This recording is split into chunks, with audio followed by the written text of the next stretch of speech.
Hi, I'm Danielle the Clay Lady. Welcome to my studio on the Clay Ladies campus in Nashville, Tennessee. Today I want to talk to you about body mechanics and different positions at the potter's wheel. The very first potters sat cross-legged on the ground with a flat stone in front that would turn. When motorized wheels became popular, still in Japan, they would build a platform over the wheel so they could have that same position, sitting cross-legged with the wheel head right in front. We still recreate this body position even today as we sit at the potter's wheels. Most of the time when you're in a studio for your first class, they'll have you sit at the potter's wheel, making sure that your hip bones are a little higher than the wheel head, and so that you bend at your hips and not at your waist.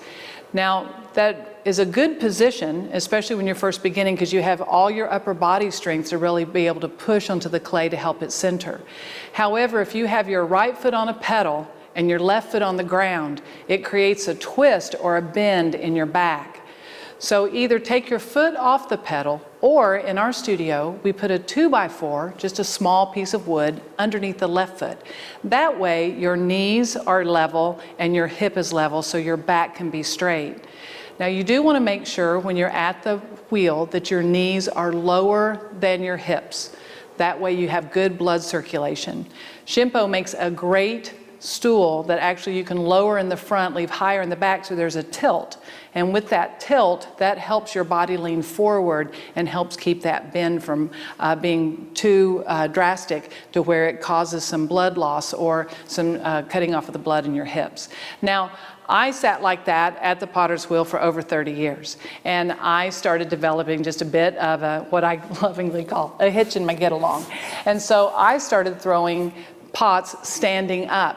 I learned from other potters how they were standing up, and I still saw some of the same bad body mechanics standing up that you have when you're sitting at the potter's wheel.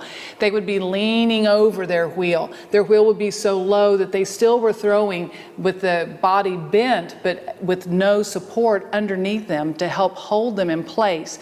You also hear of potters that throw standing up where they lean against a wall, and then they're able to push onto the clay. I met a potter, a really large, tall man, and I saw how he threw standing up, and being a tall person myself, it was a kind of a light bulb going off that I realized that my wheel, even though on blocks, was too short.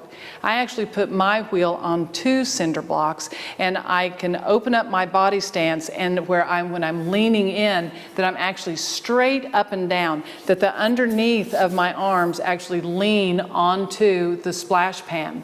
I actually have a small board that I stand on when I'm barefoot, and I move away when I'm in my shoes. The one thing you have to be careful of when you're standing at the wheel is that you don't have your right foot on the pedal and you're constantly leaning on your left foot. It's best for you to set your wheel speed, do whatever step you're at on your wheel, and then if you have to adjust the speed, and then again, take your foot off the wheel so that both feet are flat on the ground, your body is upright, and you're able just to lean in directly into the clay. Now, when I go to other studios as a visiting artist, I find that sometimes they don't have what I need for a standing up wheel.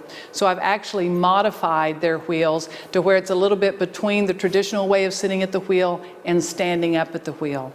At that wheel, I'll get 2 2x4s or just a small block, and I will set my wheel up a little bit higher, and I'll sit a little bit lower. Again, making sure that my knees are lower than my hips. That way, I'm still sitting at the same position as if I was standing up, in that my elbows are resting on the splash pan, and I'm able to lean straight in and not have that bend that aggravates my back. So when I have a class, I look at each potter and I make sure that they're sitting at a wheel that fits their body. And I watch their habits, and I make sure that if they're leaning onto the right, or if they're crooked sitting because their foot's constantly on the pedal, I will adjust their bodies to where they have a straight, upright back, making sure their knees are lower and that they're bending appropriately at the hips. Now, all the wheels that I'm showing you today are Shimpo wheels, and there is an advantage to the Shimpo Whisper in that they do have adjustable legs, but so do Brent and Scott. And at Mid-South Ceramic Supply, the supply business on our campus, we sell all wheels, Shimpo, Brent, and the Scott wheels, all great wheels.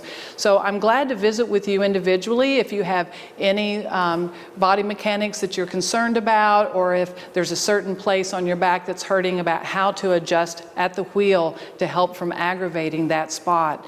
We have all kinds of artists from all kinds of backgrounds come in and sit at the wheel, and the body mechanics is what's going to keep them at the wheel. So I want to make sure, if you're an instructor, be cognitive of that, and if you're a student, check your body mechanics and make sure that you're sitting in a good stance to where you can be a potter for a very long time. If you're ever in Nashville, please come by our studio. We have open door all the time. We'd love to give you a tour of the campus, and be sure and ask for me so I can come and say hi to you. I so appreciate you visiting the YouTube channel. Thank you so much for spending some time in my studio today.